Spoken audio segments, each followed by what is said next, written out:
What is going on, everybody? It's the France, and we're here for our Money in the Bank review for July the 2nd, 2022. This review was, of course, for last night's show, which was a decent show overall. I mean, we had probably one of the biggest moments in a professional wrestler's career last night, with Liv Morgan becoming Miss Money in the Bank and cashing in on the one and only Ronda Rousey. We'll go over that here in a bit as well.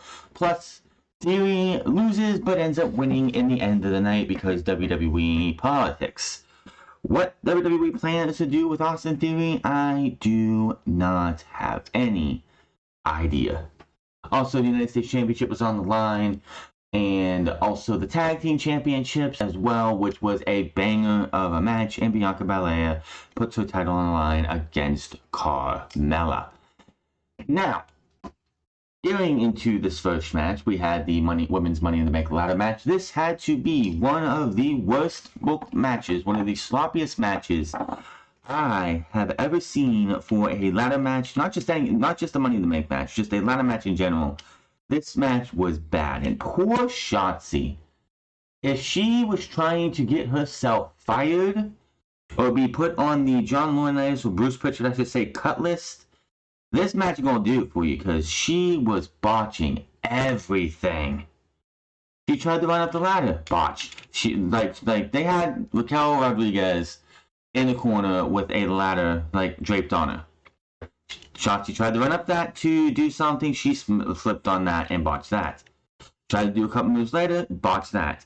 Tried to do a senton onto the ladder, hit the ball pit, which is a senton off the top rope, onto the ladder with Becky Lynch on top. Becky Lynch, of course, moved, and Shotzi missed the ladder completely except the back of her head, which caused it to bleed. When you get later into the match, towards the end of the match, and you see there's just reds all over Shotzi's face. She was bleeding. She looked terrible. I feel for her. But I could see WWE seeing this and be like, oh, well, this woman can't wrestle to save her life. Goodbye, future endeavor. The ending of the match had a great spot because, WWE likes to have their talent take a bunch of ladders and stack them up 3 in a row, have everybody climb up, and have somebody come in the middle and show them off. Well, Becky Lynch is on her way to win this. Everyone else is down. She's gonna win it. Liv Morgan comes up onto a ladder right beside it and is fighting Becky Lynch. Becky goes to shove the ladder. Liv has her foot stuck out like, you're not going to pull this shit on me. Stops on the rope, pushes herself back, knocks Becky off, climbs the ladder, grabs the Money in the Bank briefcase, and wins the match, giving everybody a great big pop. And I was thinking before everything that happened later, WWE has been pushing this year more than I've never heard them do this before since the women's ladder match started. They wanted to start reminding you that the women in the case of the men, it's 85% of the time you cash in, you succeed. Whereas the women, it has been 100% of the time. Also on that statistic is, outside of Carmella and Nikki last year, everyone else has cashed in, I'm pretty sure, the night of the show. Alexa did, Bayley did. Alexa and Bayley, I think, were the only other two besides Nikki and Carmella, if I'm correct. Let me double check that. But yeah, they wanted to let you know, they wanted to keep reminding you, and they did this on Friday, they did this last night, that the women's Money in the Bank ladder match has always been, has cashed in successfully every single time. And I'm thinking, okay, it's Becky either wins or whoever wins this match is going to fail. And there was no doubt about it. It's they gave it to Liv Morgan. I was there's no way, shape, or form she does not fail. Not that I don't want her to fail, but I could see WWE 1000% having this woman fail. So, yeah, that's I'm just sitting there waiting. She's gonna fail. She's gonna fail. They're gonna have her do something, and she's gonna fail. Thankfully, that did not happen. Oh yeah, I forgot Asuka also was gifted the championship the very next night, so that's technically a cash-in if you want to say that. But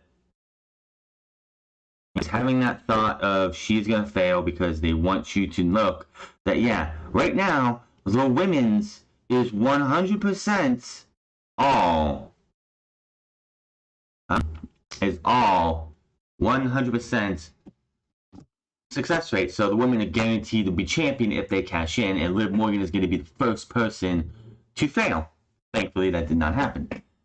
Overall, the match was fine. Lacey Evans didn't do much outside of getting sunset flip powerbomb by Liv Morgan off of the back of Raquel Rodriguez off of the ladder. So that was the only big moment for Lacey Evans. Asuka was another botch that happened in this match. Asuka was on the ladder bridge that Raquel made, and Raquel was trying to splash, like, powerbomb her through it multiple times. It didn't happen. Becky Lynch was supposed to do a leg, she went up the ladder, Jeff Hardy style, was supposed to do a leg drop, or like a leg drop through the ladder, and overshot slightly, landing pretty much straight on the chest of Asuka and falling, sliding right off. So that was that. Liv Morgan won, obviously the best, like the biggest moment at this time in Liv Morgan's career was winning Money in the Bank. I'm happy for her, and I was just sitting there as like, they have 2 championship matches in the night. They could have Liv Morgan try to cash in and beat Bianca, or fail against Ronda, because it's like, come on, she's not beating Ronda, right? United States Championship match, Bobby Lashley versus Austin Theory. This was a one-sided ass-kicking, mostly.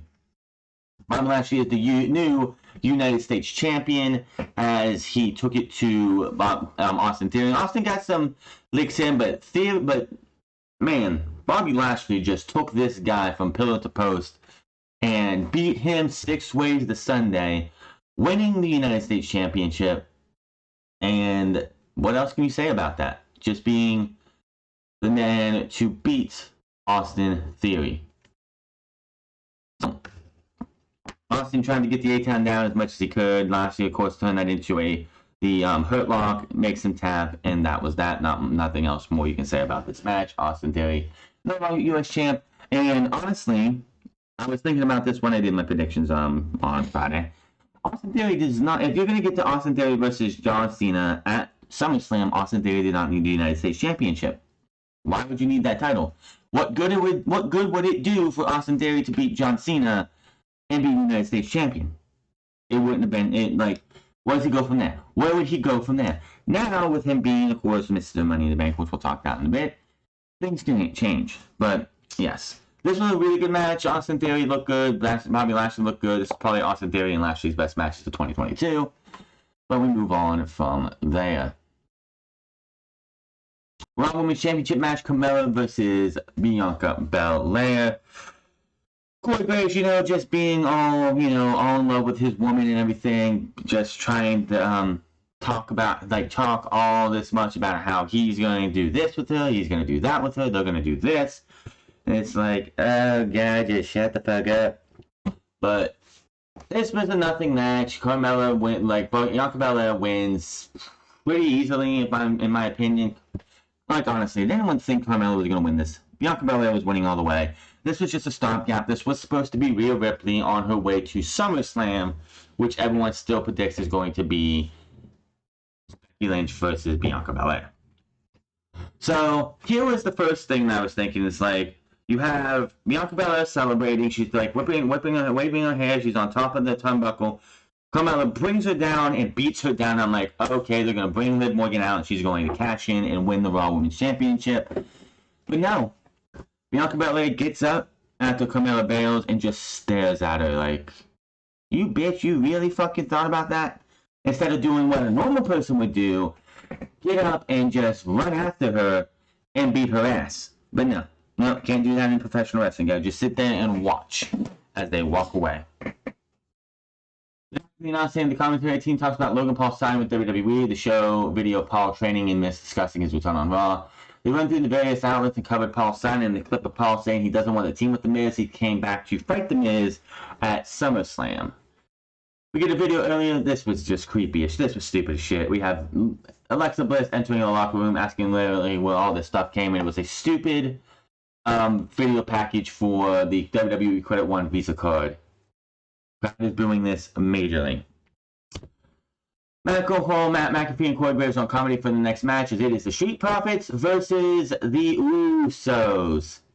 Jim Uso says the Street Profits are the twos, they're the ones. Street Profits make their entrance, and they do the old-fashioned detour through the crowd entrance. COVID is over, ladies and gentlemen, apparently. Don't know, don't care. They want to do whatever.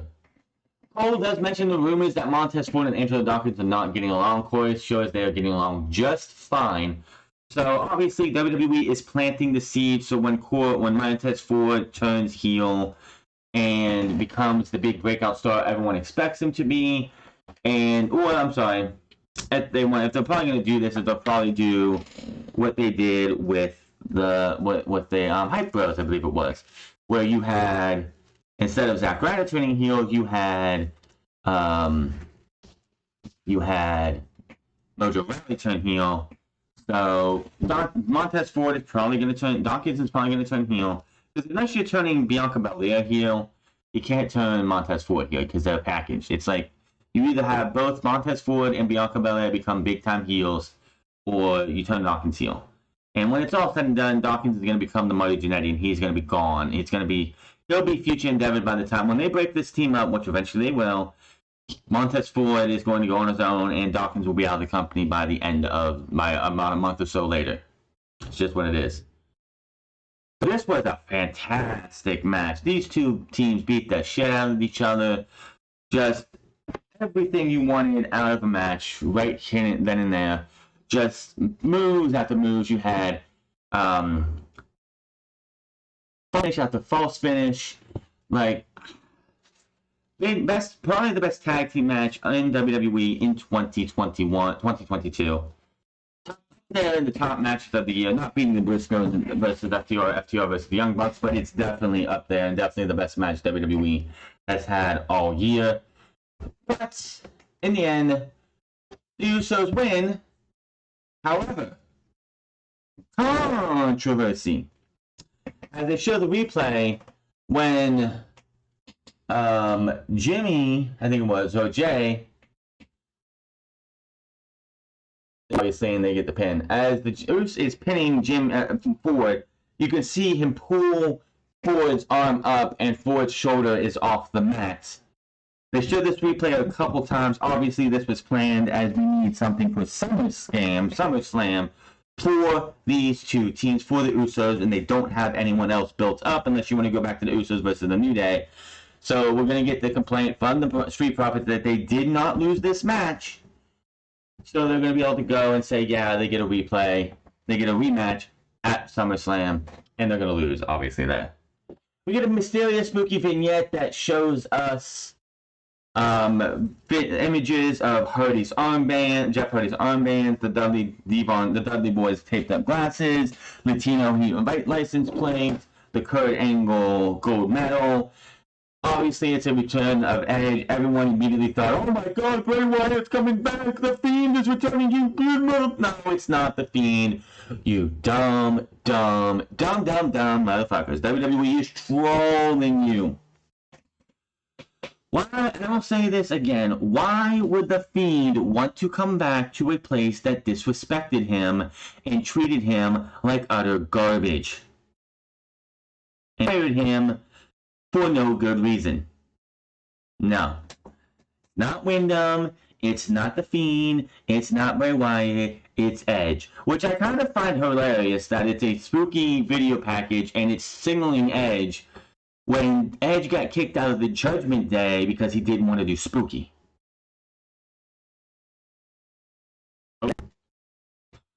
SmackDown Women's Championship match, Natalya versus Ronda Rousey. This match has absolutely been overshadowed by what happened after the match, but obviously the whole story of this match is Natalya's trying to make Ronda Rousey tap out.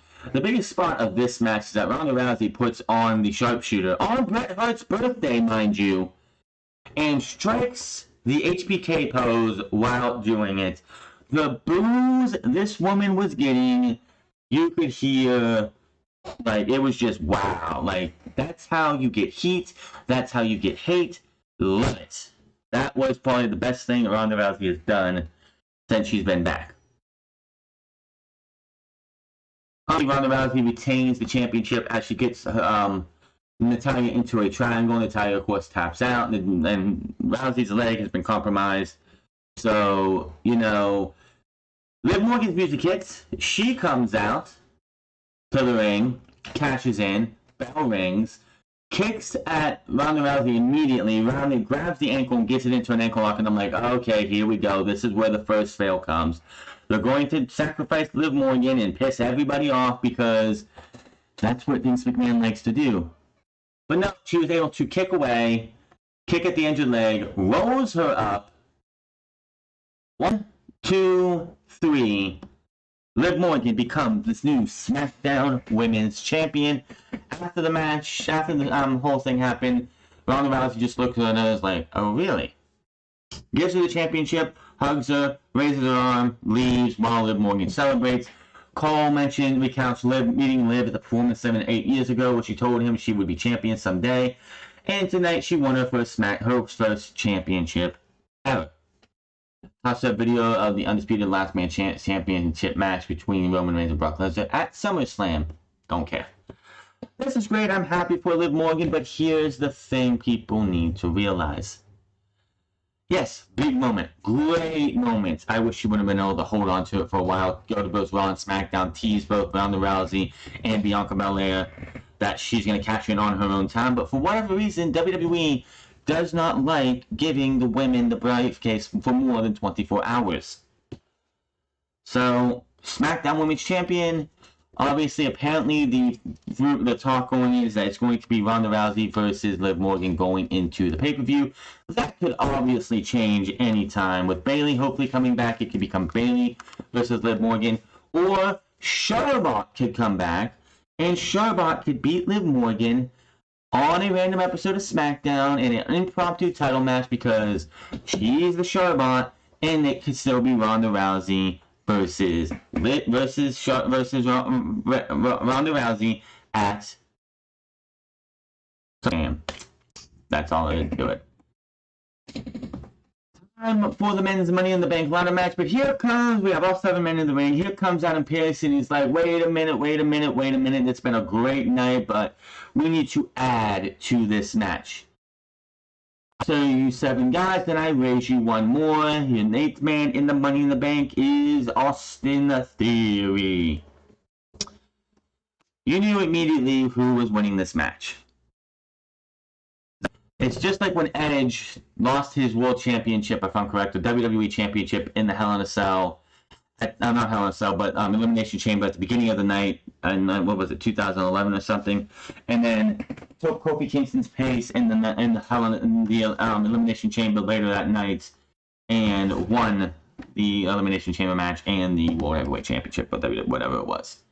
Same thing. You knew this was going to happen. He didn't do much in this match, which is bullshit. He was only he only did about he only was active for about 45 seconds. He disappeared for the majority of the match. Biggest spot of the night, of course, was when everyone else but Theory took Omos, picked him up on above them, and tossed him onto the announce desk, laying him for dead. Looks like Matt Riddle's going to pick up the win. Oh yeah, there was also an RKO off the ladder from Matt Riddle to Seth Rollins. That was a beautiful spot as well. Theory gets the better of the exchange between Riddle. Theory grabs the briefcase. He picks up the win, grabs his phone, goes up top, takes a selfie, and Theory is your Money in the Bank winner. What else can you say? Not the best. I don't think this was the best move. I don't. It's either one, you give him a championship by having him cash in way too early, or he becomes the next person to fail. Which the last person to fail, if I'm correct, was Braun Strowman. I'm no, sorry, that was Otis, who didn't even get a chance to cash his in because he lost it to The Miz in a match thanks to his former buddy, Tucker, who ended up getting released not too long after that. Overall, Money in the Bank. Fun show, good show, decent show. WWE definitely, I see what their strategy is. They want you to go in these shows with low expectations. They don't want you to go in these shows expecting anything. Because if you go into these shows suspecting anything, they're just gonna go, well, that's we're gonna have to just disappoint you because they can't keep up that they can't build up hype of any kind. They gave you the moments with Liv Morgan. They gave you the moments with Liv Morgan with her winning the match, cashing in, and winning the championship because they knew what they were doing at the end of the show. So WWE is going to be going down the Roman Reigns, John Cena route with Austin Theory and just shove this man down our throats instead of having him build naturally. If he would have won Money in the Bank in 2023, I could see it. Getting here under the spotlight of being Vince McMahon's protege, U.S. champion, beat John Cena, went through all these other things, went to WrestleMania, whatever. Now it feels like it's just taking and shoving him down our throats, and I don't think that's a good thing. What happens with Liv and her championship? I think she's gonna lose it at SummerSlam, and then just go back to being a nothing character on SmackDown, hoping to get another chance at the championship. Nobody should be just be happy with the fact that Liv got what she got and where Liv is right now, but don't be too overly excited because it's gonna end quick. And WWE is just like the last 2-3 people who won Money in the Bank and have cashed in so far. Well, I would say less than. Let's see. Otis didn't win. Asuka was treated like trash. Miz cashed in and was champion for a week. He cashed in and had a terrible title reign where they didn't give a shit about him. Nikki cashed in and had a big moment for a moment, but in the end, they didn't give a shit about her. Liv cashed in. Who knows? The last person to actually cash in and it actually had a great title reign was Bayley. She had cashed in. She changed her character halfway through her title reign. Well, she cashed in, won the championship, lost at the Sherbrooke, changed her character, cut her hair, became a heel, and won the championship back. And had a hell of a fucking run until she tore her ACL. Nobody on the men's side has had a good cash in a very, very long time. Let's just remember that. I remember the last time somebody had a great run, like Big E's was yeah, I don't know. I do not know who the last guy was who had a great Money in the Bank, like a Money in the Bank cash in and win and run. Besides, Seth Rollins was 8 years ago. Yeah, 8 years ago. Cashed in, I should say. But I don't think that, who else would be a cash in that would be worthy of that? Let's take a look at the history of Money in the Bank over the last few years. Let's see who was the last person to have a good title run after winning Money in the Bank. Let me see here. Let me see.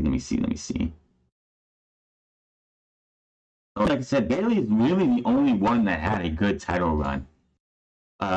Liv Morgan's yet to be determined. Nikki's was an afterthought. Bayley had a great, just had great when it came out of it.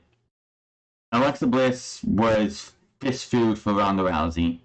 Carmella's entire run was trash.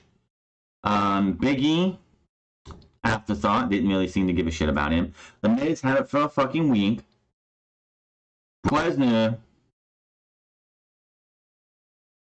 I don't, oh yeah, I guess Brock Lesnar would be the one you want to go with. Braun Strowman failed. Baron Corbin failed. That title reign was meh. The moment of S.H.I.E.L.D. and all 3 members of the S.H.I.E.L.D. having a championship run. Sheamus, yeah, that was a terrible cash-in. Seth Rollins had the best cash-in, I guess. Damien Sandow, of course, the biggest burial ever. Randy Orton led that feud between him and Daniel Bryan that went on forever and ever. Dolph Ziggler was an afterthought. John Cena was the first person to lose his, so, Daniel Bryan, had an okay championship run. Alberto Del Dipshit, not that big a deal. The Miz, first time was meh. Kane was the first one, I think, to ever cash in at Money in the Bank. Jack Swagger, let's all forget about that one. CM Punk 1, CM Punk 2. CM Punk 2 was the better of those cash-ins. Edge, after stealing it from Mr. Kennedy, had a no. It was fine. RVD's was fine, but he did it to himself. And then, of course, Edge. So, yeah, I'd say, like, not too many cash-ins were actually really that great. Over the last few years, Brock Lesnar probably had the best cash-in. But seriously, Lesnar defeated Seth Rollins. And then you had the Miz because of Otis, which, yeah. Big E, which, again, afterthought. And then Austin Theory, we have to wait. The women, of course, only Bayley really had anything that good that came out of it. So, who knows? We'll see what happens with Theory. I just have a feeling he might be the next person to fail a cash-in just because I just don't see why they needed to give it to him. Seth Rollins, Matt Riddle would have been great choices. I don't know. Thank you for Money in the Bank review. Hit that subscribe button, comment down below, like or dislike this video. Follow me on the France Club. Follow me on twitch.tv/France Club, and follow me on Instagram at the France Club. And I will see you guys tomorrow for Monday Night Raw. Until then, my name is France, and I'll see you guys later.